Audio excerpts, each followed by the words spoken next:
रसखान जो भक्ति शाखा के कवि हैं और सगुण भक्ति शाखा के कवि हैं और कृष्ण भक्त हैं। ये एक मुस्लिम थे किंतु कृष्ण के भक्त थे और इन्होंने सवैया के रूप में कृष्ण पे कविताएं लिखी हैं, जिसमें बहुत प्रसिद्ध है मानुष हो तो वहीं रस खाना। तो इसका अर्थ देखेंगे और साथ ही साथ इसका पाठ करेंगे। मानुष हो तो वहीं रस खान, बसो मिले गोकुल गाँव के ग्वारन। जो पशु हो तो कहाँ बस मेरो, चरो नित नंद की धेनु मजारन। पाहन हो तो वहीं गिरी को, जो धरियो कर छत पुरंदर धारम। जो खग हो तो बसेरो करो मिली, खालिंदी कुल कदम्ब की डारन। मानुष हो तो वहीं रस खाना, बसो मिले गोकुल गांव के ग्वारन। रसखान कहते हैं कि यदि भगवान मुझे अगला जन्म में मनुष्य बनना पड़े तो मुझे गोकुल गांव का ही ग्वाला बनाना। यदि मैं पशु हूँ तो उसमें मेरा कोई वश नहीं है, लेकिन मुझे नंद की गाय बनाना ताकि उनके बीच में मैं चर सकूं। और यदि मुझे पत्थर बनाना हो तो उसी पर्वत का पत्थर बनाना जिस पत्थर को आपने इंद्र के गर्भ को चूर करने के लिए अपने अंगुली पर धारण करा था, अर्थात गोवर्धन पर्वत का ही पत्थर बनाना। जो खग हो तो बसेर को रो मिली, यदि मैं पक्षी बनूं तो मेरा बसेरा जो कदम की डालियां हैं यमुना किनारे वहां पर बनाना, यानी मुझे पक्षी भी नंद वृंदावन का या गोकुल का ही बनाना ताकि मैं आपकी भक्ति कर सकूं। या लकोटी और कामरिया पर, राजती हूँ पुर को तजी डारो। आठों श्री नौ निधि को सुख, नंद की धेनु चराए विसारो।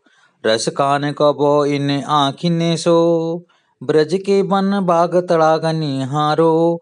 कोटि कहूँ कल धौत के धाम, कोटि कहूँ कल धौत के धाम। करेल के कुंजन ऊपर वारो, या लकुटी और कामरिया पर, राजती हूँ पुर को तज डारो। रसखान कहते हैं इस लकुटी यानी कपड़ों पर और कमरिया पर और राजती हूँ पुर को तज डारो। जो कोई इंद्र है या राजा हैं वह अपने तीनों लोगों के राज्य को शासन को भी त्याग देगा।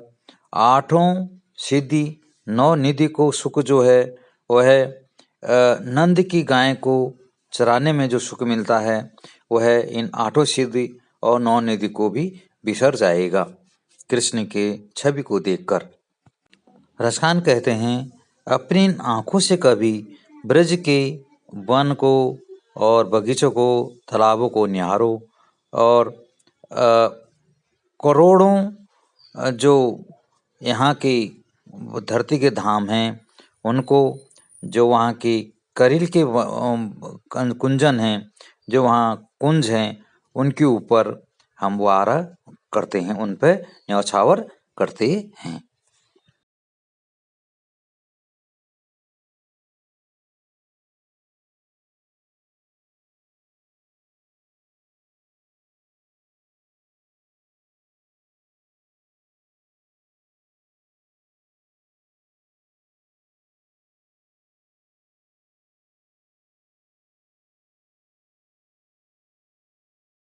यहाँ पर रसखान ने कृष्ण का एक वर्णन करा है कि वो किस प्रकार से जो उनकी लड़कियां हैं अहीरो की, वो उनकी लड़कियां किस प्रकार से कृष्ण को अपनी छाछ के लिए नाच नचाते हैं। शेष गणेश महेश दिनेश सुरेश हूँ जाहि निरंतर गावे। जाहि अनादि अनंत अखंड अछेद अभेद सुवेद बतावे। नारद से सुख व्यास रहे पछिहारे, तू पुनि पार ना पावे। ताहि अहीर की छोरियां छचियां भरी छाछ पे नाच नचावे। कितना अच्छा वर्णन है। कह रहे हैं शेष यानी शेषनाग, गणेश, महेश, सूर्य, दिनेश और इंद्र जिनको निरंतर भजन करते हैं, जिनको निरंतर गाते हैं और जिसे जो वेद हैं वे अनंत अनादि बताते हैं। नारद, शेष नाग, शुक्राचार्य, व्यास और कई ज्ञानी जिनका पार नहीं पाते हैं, उन्हीं को जो अहीर हैं उनकी लड़कियां यानी गोपियां छछियां भर थोड़ा सा छाछ के लिए और छछिया के लिए उनको क्या करते हैं, नाच नचा रहे हैं। धूरी भरे अति सोहत श्याम जो, तैसी बनी श्री सुंदर चोटी।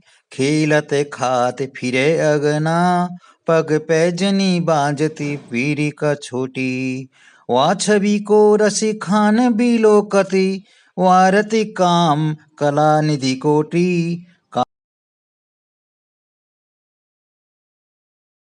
काग के भाग बड़े सजनी, हरि हाथ सो ले गयो माखन रोटी। काग के भाग बड़े सजनी, हरि हाथ सो ले गयो माखन रोटी।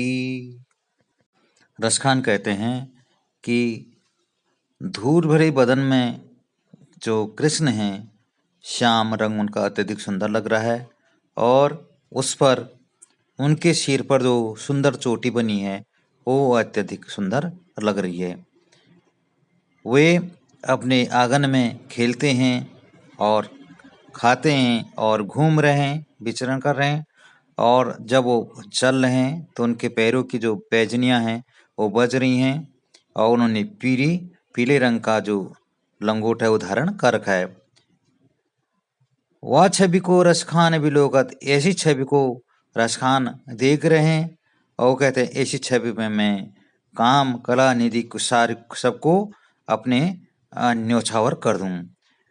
और उस कौवे के बड़े भाग्य हैं जिसने भगवान के हाथ से माखन रोटी को जो कौवा ले गया है, उस कौवे के भाग बहुत बड़े हैं।